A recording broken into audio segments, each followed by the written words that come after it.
Donc maintenant que j'ai ma requête ici, là, SQL et qu'elle est fonctionnelle, CTRL C, je fais un test, elle fonctionne, je me remets ici, il va falloir l'implémenter dans le backend. Donc je vais sur mon contrôleur post, donc c'est pour afficher tous les posts. Donc là j'ai create post et j'ai read all post. Donc actuellement la requête, je zoome un peu, je sélecte toutes les colonnes de la table post user et où, eh bien c'est le 1, donc c'est pour tout sélectionner de toutes les personnes. Donc moi naïvement je me suis dit je sélectionne ça, CTRL V et puis voilà. Donc là il y a des erreurs, donc après je me suis dit ah oui c'est vrai oui. Lorsque l'on met la requête SQL, moi ce que j'avais fait c'était ça, j'avais mis des backticks. Donc qu'est-ce que j'avais fait? Ben, j'avais fait ça, Alt-G, donc là j'ai tout sélectionné, Alt-G touche 7, espace, donc il y a toujours des erreurs, et après j'ai supprimé tous les backticks. Donc il n'y en a pas qu'à supprimer, hein. Donc je supprime tous les backticks, sauf les deux que je viens de mettre, voilà. Donc si je fais un peu mieux la mise en page, ça va être comme ça. Là je fais Tab, je sélectionne ça, voilà. Donc j'étais tout content, je sors Postman, et là qu'est-ce que je fais? Je fais la boulette,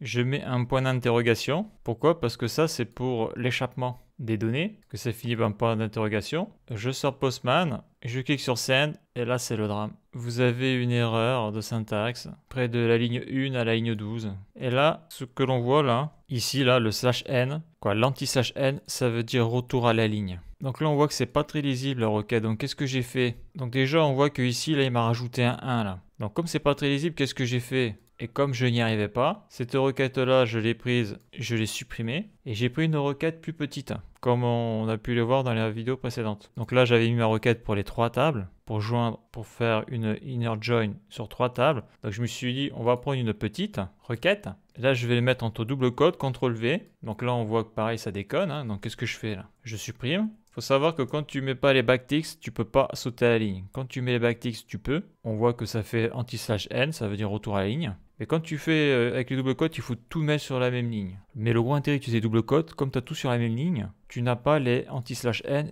et la requête est plus lisible au niveau de la réponse de Postman quand il y a une erreur. Donc c'est pour ça, là, je vais montrer ça, parce que c'est intéressant à voir. Donc là, ouais, quand on est sous Node.js, là, avec MySQL Connection, là, on est obligé de supprimer tous les backticks dans la requête. Ça, il n'y a pas le choix. Voilà. Donc là, j'ai tout supprimé. Donc moi, la boulette que j'avais fait, c'est l'échappement. J'avais voulu mettre mon point d'interrogation pour avoir donc l'un, mais après, on va voir que ça sert à rien. Mais voilà, donc si je fais ça, qu'est-ce que ça fait? J'ai une erreur, par contre, là, on voit que ma requête est beaucoup plus lisible. J'ai select, all, from, user, inner join. J'ai tout. Et là, on voit qu'à la fin, il y a un 1. Là. Ce 1, c'est lui qui me fait planter la requête. Donc si je mets rien dedans, donc là, on voit que j'ai pas d'erreur. Je fais un send et là, magique, j'ai la requête qui est passée. Là. Donc là, j'ai laissé le point d'interrogation d'échappement. Par contre, ici, il n'y a rien du tout. Donc je rappelle que sur la documentation, donc sur MySQL, NPM, qu'est-ce qu'ils disent? Escaping carries value. Donc afin d'éviter les attaques par injection SQL, vous devez toujours échapper les données fournies par l'utilisateur avant de les utiliser dans une requête SQL. Donc voilà, donc quand l'utilisateur envoie de la donnée, en tout cas lorsqu'il faut prendre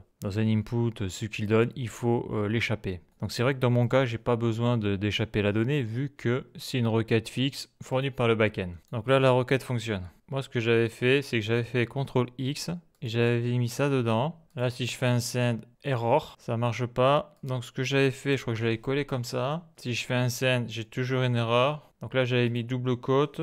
Ou simple quote plutôt, simple quote. Je fais un send, voilà. Donc j'ai select, j'ai ma requête SQL et là on voit à la fin, là j'ai mes simples quotes et bien sûr les doubles quotes là qui entourent la requête. Et donc c'est ces simples quotes là qui mettent le problème. Donc j'ai fait plein de tests et tout compte fait, je me suis dit que, bah écoute, ça tu le supprimes. Donc CTRL Z, donc ça je le supprime, ça je le laisse là et puis lui, bah, je le supprime, il me sert à rien. Je peux le laisser aussi, hein, il mange pas de pain, hein, mais bon. Et lorsque je fais send, j'ai la requête qui fonctionne. Sachant que si je supprime ça, je supprime ça et je supprime ça, donc je nettoie le code. Si je fais un send, ça marche toujours. Donc est-ce qu'il faut laisser ou pas le point d'interrogation? Est-ce qu'il y a un truc à échapper? Je sais pas. Donc dans le doute, comme ça marche, je vais laisser ça comme ça, on sait jamais. Donc maintenant que je sais ce que je dois faire pour que ça fonctionne, donc je sélectionne tout ça, suppression, Alt-G, touche 7. Je vais récupérer ma requête sur mon fichier où je l'ai enregistré, CTRL A, CTRL C. Je mets ici CTRL V, je zoome un peu, voilà la requête. Donc là, il faut supprimer tous les backticks.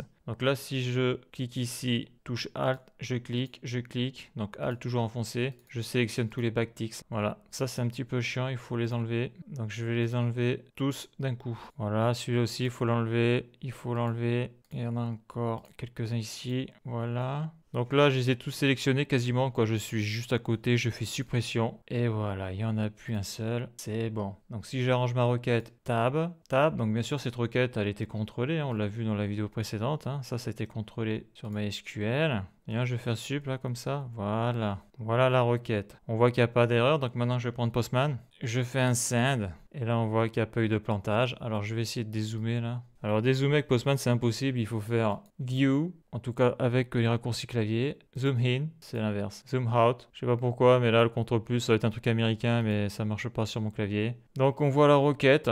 Donc, voilà ce qu'il y a dans la requête. Donc, il y a bien le nom, le prénom et la photo de profil qu'il y a dans la table Fiche User. Et il y a le message, la date et l'user ID qui proviennent de la table post. Et en plus, j'ai l'ID du post. Donc là, maintenant que j'ai ça, depuis le front-end, je vais pouvoir donc afficher l'image, le nom, le prénom, la date. Donc là, je vais voir si la page d'accueil du site est cassée. Donc là, je suis sur le site, j'actualise au cas où. Ouais, ça a l'air d'être bon. Je mets un nouveau message, super, ça marche. Qu'est-ce que j'ai ici, là, dans la console? Donc j'ai 9 éléments dans le tableau. J'ai bien une fiche user de nom, photo de profil, prénom, j'ai l'ID de poste. Voilà, j'ai la date, le message. Là, j'ai toutes les informations qui me manquaient. C'est cool. Donc, dans la prochaine vidéo, je vais commencer à implémenter ça ici. Donc, voilà pour la requête avec inner join. Donc, c'est une jointure interne. D'ailleurs, je vais le marquer en commentaire. Jointure interne, inner join. Donc, comme je l'ai dit, là, je vais laisser le point d'interrogation. On ne sait jamais. Voilà, ça va ici. Donc là, il y a tout. Donc, je contrôle que j'ai pas créé un monstre. Je fais un send. Ça marche toujours. Ok, ça c'est bon. Donc, je le laisse au cas où s'il y a besoin d'un échappement plus tard, je sais pas. Au moins, je sais qu'il y a juste à remplir le tableau. Là, il est vide pour que ça fonctionne. En tout cas, que l'échappement soit pris en compte. Mais là, je n'ai rien à échapper. Donc, voilà pour cette vidéo. La suite dans le prochain épisode.